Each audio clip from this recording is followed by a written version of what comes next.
Hello, everyone. I am just happy to be able to share content with you. And of course, I want to reflect on my trip to Peru. What a trip it was. I started off in Orlando, and of course, when I reached Peru, I had roughly 46 hours in Peru. I had wonderful time with people, and of course, it was about getting to Peru and back. Now, the trip started off in Orlando, and from Orlando, I went to Colombia. Fast forward back in the morning, got up, had this wonderful view of the city from the hotel top. Yes, had some food, and by another hour or so, I was picked up and taken to this conference. On arriving, I met the most wonderful people. And then I said to myself, how big this conference is. I entered the auditorium and I saw thousands of individuals.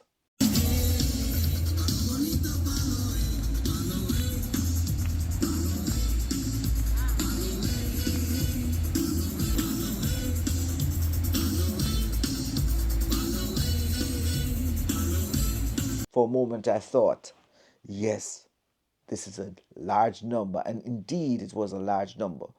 This is an assembly of individuals who are in early childhood education.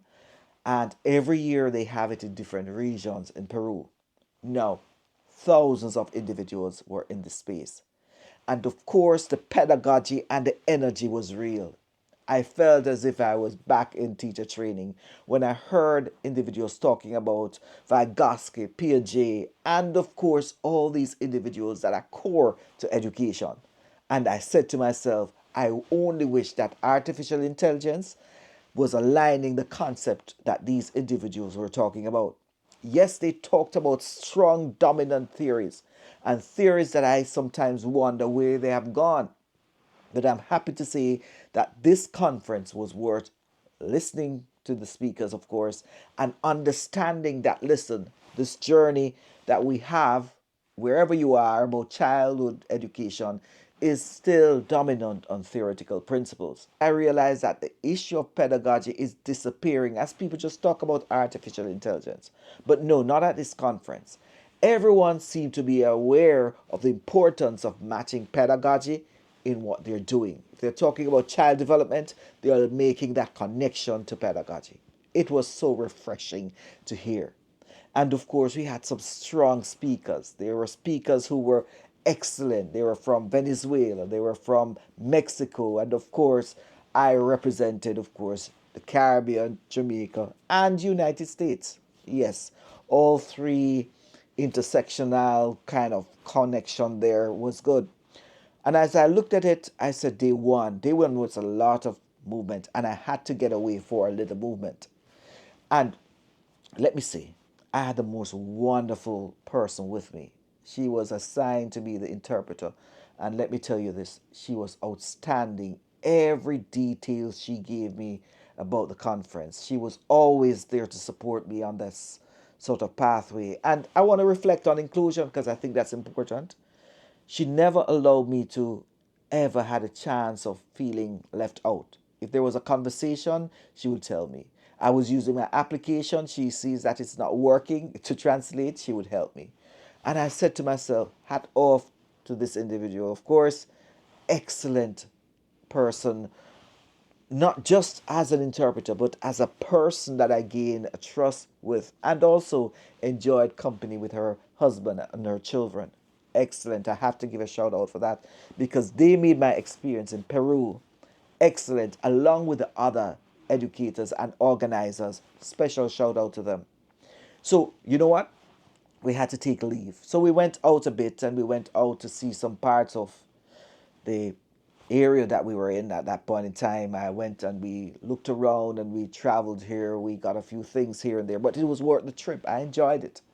I enjoyed it so much, and of course, it was day one. Day one has just gone like that, and I was finding myself ready for day two because day two, I'm actually flying out. Yes, I'm actually flying out on day two, but I'll get there shortly.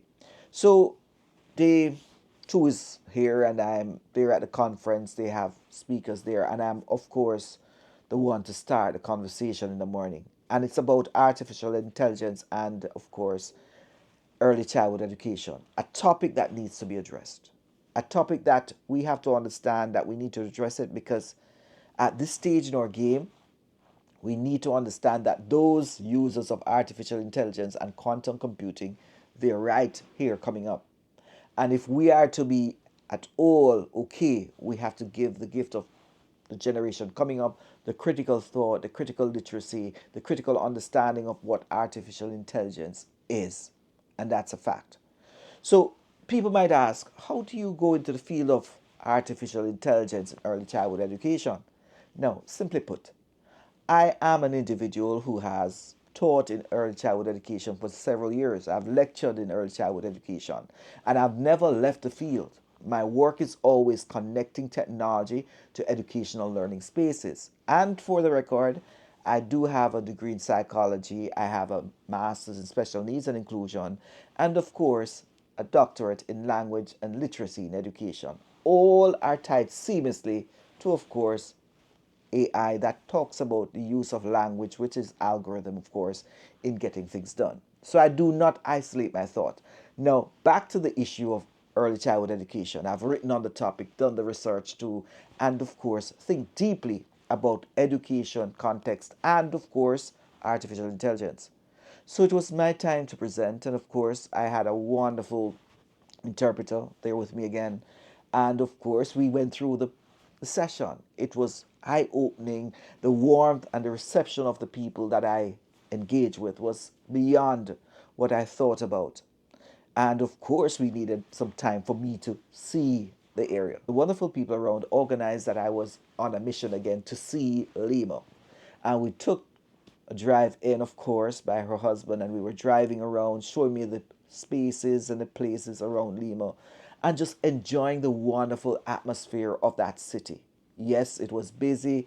We had a few tours here and there, looked around because I think I was about to leave in another 3 hours to the airport. Yes, it was a quick turnaround to the point that I was wondering why didn't I stay an extra day? At that point, I decided that, you know what, I'll just relax, but they would not have me relax. They took me and started dancing, and we had a wonderful dance. I'm trying to learn the culture immediately, but that is impossible based on what's happening. But it was fun. The love that they have in this place is beyond ordinary. But I want to share you a point that I think is important. The people are loving, the people are caring, they have respect for each other. So we were having dinner one night and the music was turned down a bit, and then another disc jockey took over. He elevated the music, and the wonderful person I was with said to her son, "Go and tell them to turn down the music." I was moved. He got up, he told them to turn down the music, and by the way, he's about 7 or 8. And you know what? They actually turned down the music. They actually turned down the music. Now, looking at the culture in the United States, would that happen? The answer is no. If it happens, it's going to be a kind of, why do I have my rights? I can turn up my music. It's my freedom of right. So to do things and to do this and to do that. In Jamaica, that would have created the same fuss. Maybe not a right, but who are you to tell me to turn down your music? But I realize that there's a level of respect in the society. My concern is we want to ensure that the cultural competencies that these individuals have now regarding respect, honor, and of course the valuing of children is not left out in our AI applications. That means, as a society, Peru needs to ensure that they remain as human as possible. Let me see. The road to engaging in these international conferences or sessions is not an easy one. You have to plan, you have to coordinate, and sometimes you have to piece on the expenses. Many people might think there's so much money gained from this. I'm not in it for the money. And of course, I'm here to share the message because, after all, artificial intelligence is not just for some, but for all. Being in Peru highlighted to me that one thing is clear: there needs to be ethical transformation as artificial intelligence is being used in our society.